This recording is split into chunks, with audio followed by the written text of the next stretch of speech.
This podcast is brought to you by Ideate and Execute. Do you want to drive innovation in your organization, futurize your enterprise, ideate massively valuable new products, or execute them to market? Then contact us today at ideateandexecute.com and get started. Why listen to the past when you can listen to the future?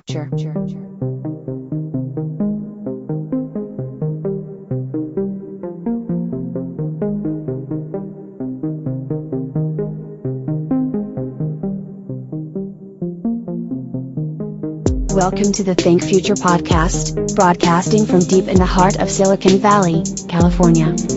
We focus on innovation, startups, and the future, not necessarily those and not necessarily in that order. Here's your host. This is Calabucas with Think Future.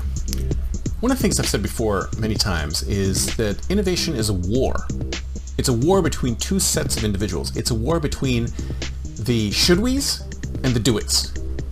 And the shouldwes are the ones who are like constantly asking themselves, should we do this? Should we do this? Should we do this? Should we do this? We're thinking. They spend a lot of time thinking about the implications of doing something. The implications of doing something. Even if we don't know if we can do it yet. We don't even know if it's possible yet. And I'll give you an example of a should-we is that I went to a meetup one time where we were talking about life extension, right? And on the one hand, we had a life extension specialist who said, I want to live to be 1,000. I don't want to live to be 100. I don't want to live to be 150. I want to live to be 1,000. And on the other hand, there was a ethicist on life extension who said, well, the human race isn't like that. The human race was designed to be born, to live, and to die, and it wasn't designed to live to 1,000. And his argument was that we shouldn't even try. We shouldn't even try to figure out how to get to the age of 1,000. It's not a thing that human beings should even bother trying.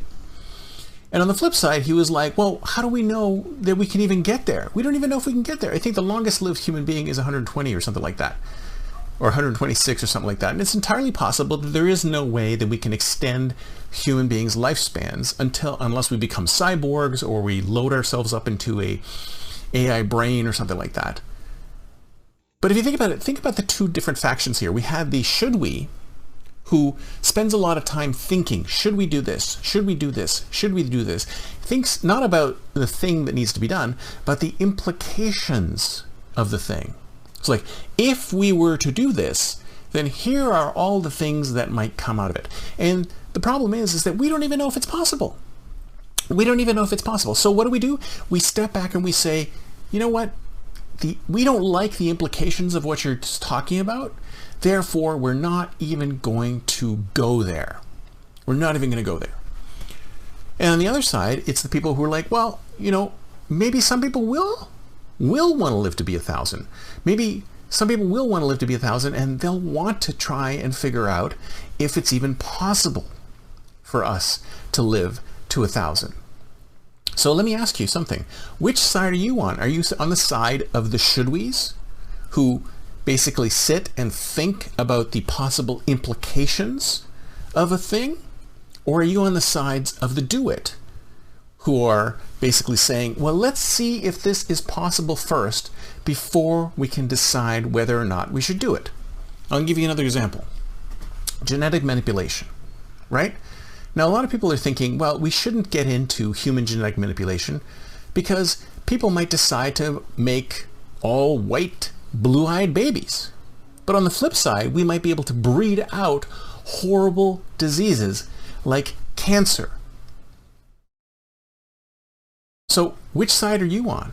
Which side would you be on? Would you be on the side that says, let's not even bother thinking about genetic manipulation because there's a possibility that some people might use it for racist ends? Or should we look at it from this advancement may eliminate tons of horrible, horrible diseases that the human race is afflicted with?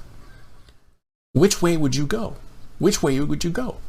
Now, if you ask me, I'm more on the do-it side. I'm on the, let's experiment. Let's see if we can actually have it happen. If we can figure out how to genetically manipulate people currently, And we can actually look at eliminating one or two or maybe even more things that are making human lives horrible, then why not? Let's see if it's possible. Let's experiment and see if it's possible. Yes, it's entirely possible that there could be negative consequences to what we're thinking about doing, but that shouldn't stop us from at least experimenting to see if it's possible. So I ask you, which side are you on? Are you on the side of let's experiment and see what happens? Or are you on the side of thinking things through to the point where, you know what, we shouldn't even bother doing that. We shouldn't even think about that, because think of the possible negative consequences of what could be entailed.